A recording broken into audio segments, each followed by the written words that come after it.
अप्रैल 1912 की RMS Titanic दुनिया का सबसे बड़ा और सबसे लग्जरियस जहाज अपने जमाने का अपने पहले सफर पर निकलता है। यह जहाज साउथहैम्पटन इंग्लैंड से न्यूयॉर्क जा रहा है और इसके अंदर हर तरह के लोग बैठे हैं, बड़े बड़े इंडस्ट्रियलिस्ट और एक्टर्स से लेकर इमिग्रेंट्स तक जो अमेरिका जा रहे हैं एक बेहतर जिंदगी की तलाश में। इस जहाज की कमांड संभाले हैं 62 साल के senior captain Edward John Smith. Passengers में, पब्लिक में और मीडिया में बहुत एक्साइटमेंट है इस टाइटैनिक जहाज को लेकर। आखिर ना सिर्फ ये दुनिया की सबसे बड़ी शिप है 269 मीटर्स लेंथ में और 50 मीटर से भी ज्यादा ऊंची, बल्कि इसमें जो लग्जरी इस्तेमाल करी गई है इसे बनाने के लिए वो दिल दहला देने वाली है। उस जमाने में शिप को बनाने की कॉस्ट पड़ी थी $7.5 मिलियन, जो कि इन्फ्लेशन को अकाउंट में लेकर चलोगे तो आज के $400 मिलियन के बराबर है। शिप के अंदर की फैसिलिटीज और डेकोरेशंस किसी 5 स्टार होटल को भी पीछे छोड़ देंगी। स्टेन ग्लास की खिड़कियां, ऑर्नेट वुड पैनलिंग, 2 बड़े बड़े ग्रैंड स्टेयरकेसेस, एक heated swimming pool, Turkish bath, electric bath, एक जिम, एक स्क्वॉश कोर्ट, 4 रेस्टोरेंट्स, 2 बार्बर की दुकानें और एक लाइब्रेरी भी।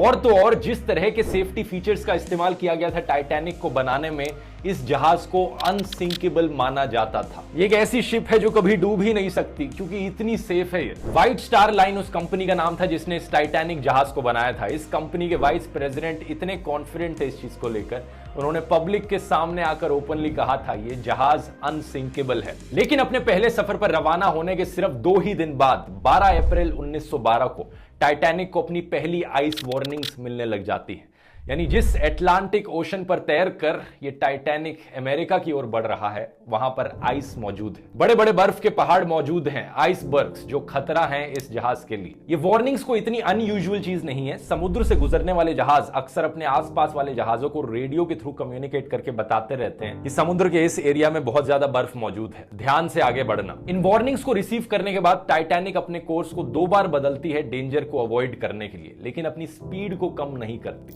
21.5 नॉट्स जो कि 40 किलोमीटर पर आवर के बराबर होता है, इतनी ही तेजी से ये जहाज आगे बढ़ता रहता है अपने लक्ष्य की ओर। 2 दिन बाद 14 अप्रैल 1912 7 और आइस वार्निंग्स दी जाती हैं, लेकिन कैप्टन स्मिथ और उनके क्रू इन वार्निंग्स को इग्नोर कर देते हैं। टाइटैनिक की रफ्तार कम नहीं करते। धीरे धीरे सूरज ढल जाता है, रात हो जाती है, तापमान नीचे गिरता है। इस 14 अप्रैल की रात के बारे में खास बात यह है कि चांद बाहर नहीं आया था। बिना मून के कोई मूनलाइट नहीं थी, तो